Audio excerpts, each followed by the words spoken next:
What's up? We got an actual video today. Y'all see my face today. We're gonna try this one out. Cause story time, sometimes I feel a little bit bored. The information is there. The storyline is there because I'm able to write it down and read along better or remember what I've done and not get distracted because I'm looking at myself and worried about what the camera looking like too. YouTubers, official YouTubers, y'all talented. I hope I can hear myself on this. I need to talk louder. Okay, yeah, so I can actually hear myself. So I'm gonna just introduce myself honestly. I am Carly, the voice that you've been hearing on all my other videos from Archer Adventures. So today I'm talking about the time that I was in Mexico City. I'm kind of on the Mexico City part of my year. I was there for like a month, and I'm talking about when I went to Huerto Roma Verde.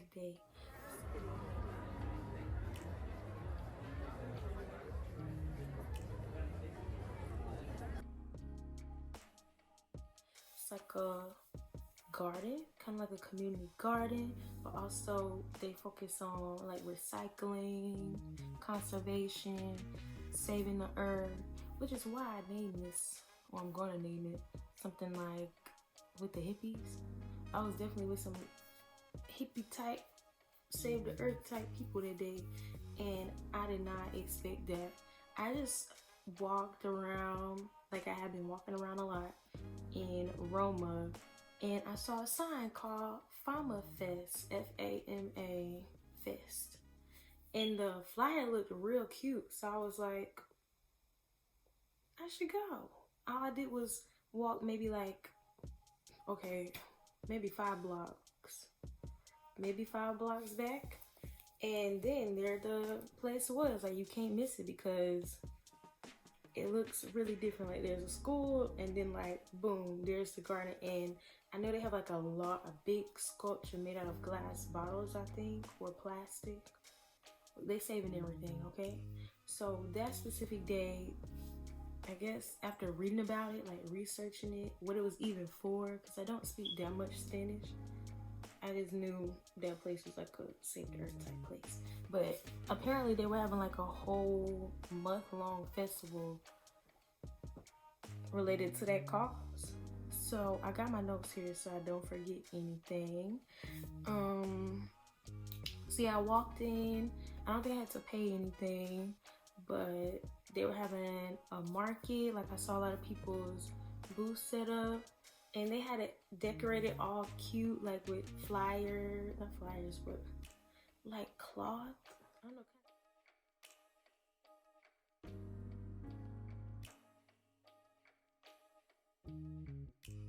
I don't know, kind of decorations hanging from the trees and stuff. I don't know if they did that just for that day or if it's always that nice in there. But yeah, they had that. And I looked around a little bit, and I saw that like in their little garden, like, you know, when there's a plot at a garden, they usually use wood or something like that, or like some kind of little wire, like in that pattern when it goes like this. Like that. But they had like glass bottles, like beer type bottles, stuck in the ground, and it was kind of the separator for all the plots.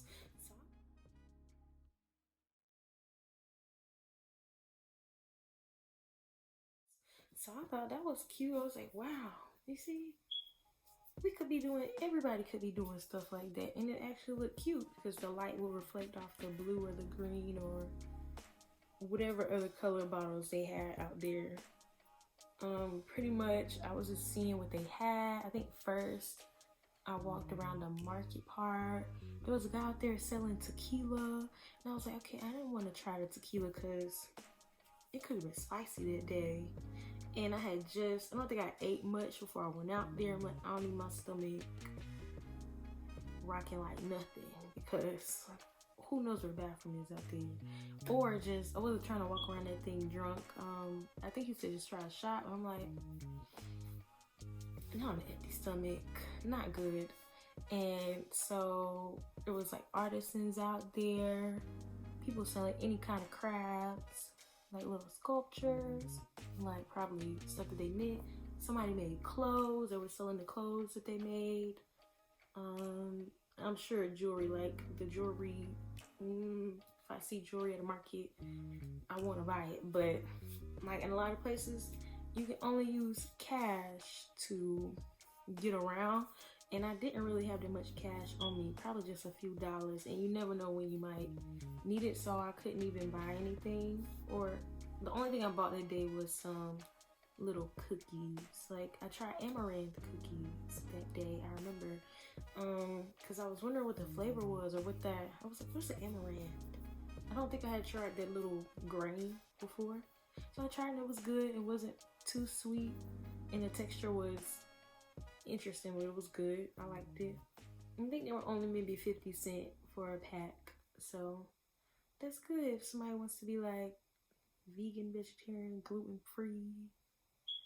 I'm sure that community was out there. They had to be out there that day. I mean, if you conserve and you recycle and you save the earth and you promote sustainability, then you probably eat clean and do this and do that. This is an assumption, but I feel like this is a lot of the same wave sometimes. Let me see what else. Oh yeah, walking around, I saw this little, like it looked like a red tent, I think, and I read it and translated it to my best English, and what I saw was like, okay, like when a woman has her cycle, she can go in that tent, that red tent, and she can give her blood back to the earth, or just like put it somewhere in there. Now, I was kind of scared to go in there. I'm not gonna lie, I didn't know. Like, was this like a blocked off space? Was I supposed to get somebody and like see if I could go in or what? I don't know. But I definitely wasn't gonna try it out. What if it was spiritual for real? I don't test anything. So like later on, when I was at this table, they ended up inviting me over to do a workshop, and it was about like people were embroidering women's names into like pieces that they were going to add to like a big quilt or a big, I don't know, like a big sheet, something like that. It was pretty much going to be patchwork, where it was about femicide. So if you knew a victim of femicide or somebody you would just want to acknowledge or remember, you could put their name there. And not that I don't care about femicide, because yes, like we're always under attack, but I was like, man, somebody very close to me. Never lost a woman close to me to anything like that. So the only person I could think of was the girl named Toyin Salah that I found her on Twitter. I remember it was when George Floyd had died, and she was like out in the streets, like, you know, not rioting, what do you call it? You know what I mean? She was protesting. She was protesting, and at the time, I believe she was homeless and like maybe leaving a bad family situation, or just like a unsafe family situation for her personally, or maybe mentally. I'm not sure if it was physically, but yeah, she was pretty much alone, like no one to help her, and she took refuge with a stranger, I believe, but still, I'm sure she didn't expect to be taken advantage of, and she was later killed, found dead. So some man who offered help, offered support, just took advantage and took her life. For what reason? No reason. It's never a reason. So yeah, that's something that always touched me. Her story touched me. I remember just seeing it on Twitter and being like, why did that happen? Why did it have to happen? It didn't have to happen. So I put her name in the quilt, and I believe they said there's different kind of groups around the world that we're gonna add to it. Maybe they said it was in Argentina or something. I'll really have to look up the group's name if I can remember it. But if I have pictures, like I'll probably add them at the beginning. I mean, at the end, if they're not already added at the beginning or edited in. So we'll see what this looks like. My first like video with inserts where I might be like, and this is what I was talking about. But okay. Yeah, but pretty much other than that, like walking around, it was a really cute garden. They had like this big sculpture. I believe something there like was catching rainwater to be used later. Nice, very nice. Oh, and everybody at the embroidery table was very, very nice. They were very cool, even though I didn't speak that much Spanish. People still spoke to me. Very nice. Honestly, the people in Mexico, they are usually very nice and always welcoming and always will like help or maybe show me around. Like, is it just me? I doubt it. I think they just like that. Very nice. Like, cause here at home, a lot of the times, like I could go somewhere and do something, nobody will say anything at all. Like everybody will be like, you know, hey, how are you? Hey, how you doing? But never like so like close or looking to have a conversation all the time. So it's very nice to be in a way when other people barely even speak the same language. I know a little bit. Or some people knew English. Maybe a couple people at the table actually knew some. And yeah, I made a friend there that day. She was like, she's in school still, and she was cool, just nice. And I think she was pretty much, maybe we're the same age, but she's a year younger than me. I don't know, I don't want to say her name on here, but she knows who she is because she invited me to a party. Maybe she invited me to a party that same day or another day that week. But I really like the party. It was something different.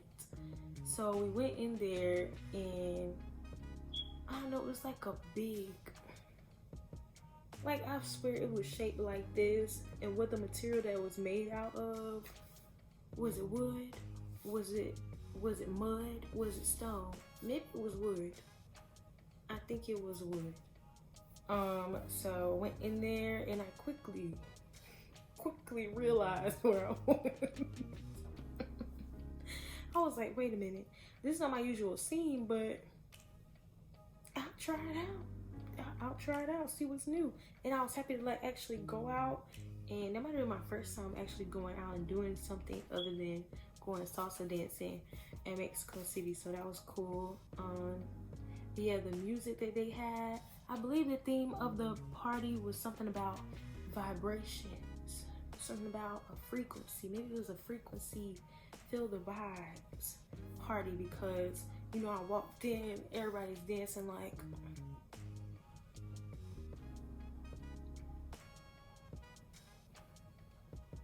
now that's cool, just not something I'm used to. I don't think I've ever seen anything like that even in Atlanta, but clearly I'm sure everything goes on in Atlanta and I'm not in the right place. Maybe one place on Edgewood I've seen in Atlanta.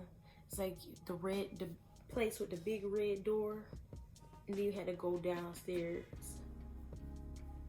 That place, if you know what I'm talking about, please drop the name. I feel like it's closed now.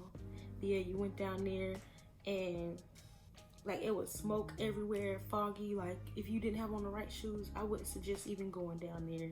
Get your drinks from somewhere else. But yeah, back to the party in this big dome. It's not smoky or anything, not hazy. They might have had incense going, and they had like a table full of drinks or maybe stuff that you could buy, but not that much. It wasn't very like trying to push or sell anything. Maybe like a little jewelry. handmade type stuff. And my friend was asking me if I wanted something to drink. So I ended up trying a Tole, or, okay, when I Googled, it was another name for a drink like that called or Tehuino. I don't know, either way, it's like a corn drink. Now, it wasn't nasty, I liked it, but also, I'm not sure if I had food poisoning or was sick before or after that party. So me trying stuff, I'm always like a little bit hesitant because I would hate to be sick. It wasn't far from my place, but I don't know, I just really didn't want to be sick at all, and I wanted to enjoy the party. But yeah, it's like that place, I think I got my drink, and after that, like I took my shoes off, and everybody had to take their shoes off to be on the little dance floor area. Thank God I had on my socks. Yeah, I think it was like straw actually. It's coming back. It's coming back to me. It was a straw, like mat, big rug type thing. Everybody's just dancing there. And yeah, the music was good. It was more like electronic. I mean, if it was a frequency party, they had the frequency going. It's like, I don't know, the music just felt like up. It's like if it had a certain beat, like it was a good beat. All good stuff to me, but I like a lot of types of music. So at some point, there was like a group that came in, and my friends seemed excited when they did. So I was like, well, okay, that's cool. And then they started. So the guy, like, he was like a little live drummer. He started playing the drums, adding the beat in. I'm like, okay, first. All right, now we getting somewhere, because if you adding live drums to anything, I'm with it. And then, like, they had the DJ guy. So it wasn't just the plain music they were playing before. Okay, let me not say that, because I think they had maybe multiple people performing that night, like their DJ sets. So first person is like, okay, straight. But the second people, like, whoever, the guy that was spinning it, he had it. The drummer, he had it. Somebody might have been playing a trunk. I don't know. And then they had the guy who was doing the vocals for it. So he would get on there like, but of course his voice is way more dynamic than mine could ever be. He really do this for a living. I think I saw his name when I was kind of searching up the place today. I think it was called Iris Zular. And it was some kind of collective. What the collective name is, I've got to find out. And I guess I'll put it in the description box if you want to check out one of their sets. But also, I'm sure if you go to Huerto Roma Verde, somebody is going to know who they are, because they were really good. I like their display. They brought good vibes, like a good energy to the place.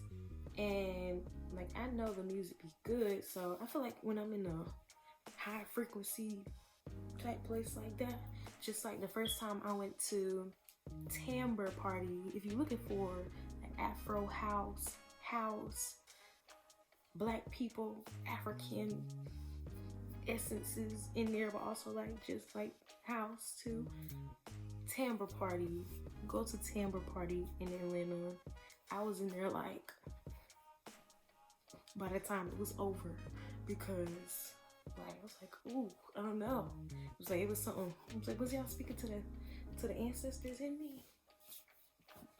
Who was that dancing like that tonight? I don't know. I mean, I'll dance, but like, probably down talking about something. I don't know. My ancestor came out, whoever they are. But yeah, like I really like the vibes in there. It's like everybody just feels so free. So pretty much that, but like Mexico City, yogi, spiritual conservationists, recyclers, hippies, pretty much. Oh yeah, I was about to get to back to the dancing, because I know at some point I might have started looking at my phone for a second, or returning messages. And I know I looked over and I see like a big group, maybe just a few at first. I feel like they was dancing and kind of like touching each other, but not touching on each other at the same time. I'm like, okay, all right, just a few. But then like a lot of people was joining in. I was like, okay.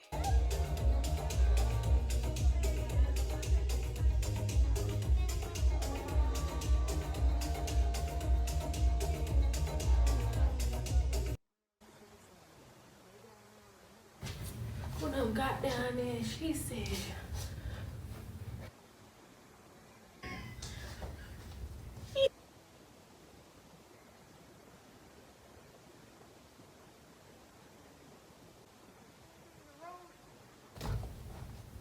like head over heels. I said, oh no, where am I? Now, you never know where, like, what you kind of walking into when you go to new places. And I was like, maybe they about to have a dance. It was like a group dance orgy. That's all I could describe it as. Like, everybody's like this, but on each other. So I was just a little bit amazed because I never seen anything like that in real life. If you watch the show called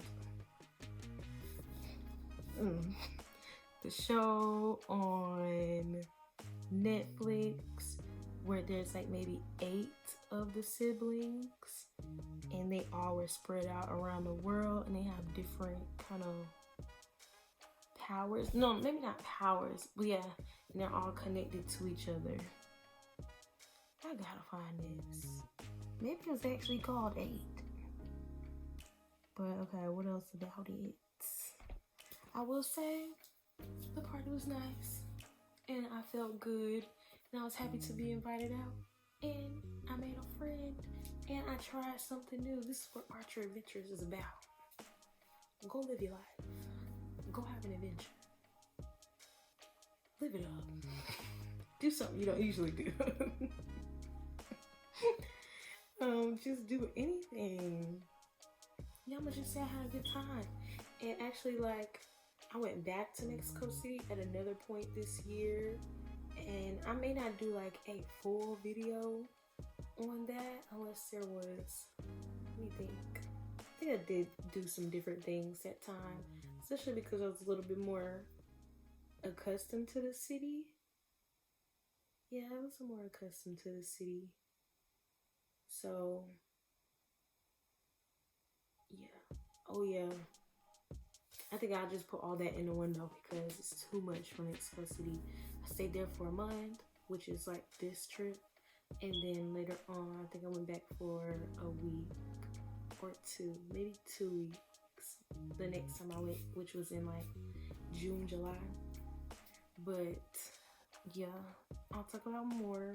And thank you for listening to my experience at the conservationist recycling event. I'm here to save the earth too. We all have to do our parts. All right.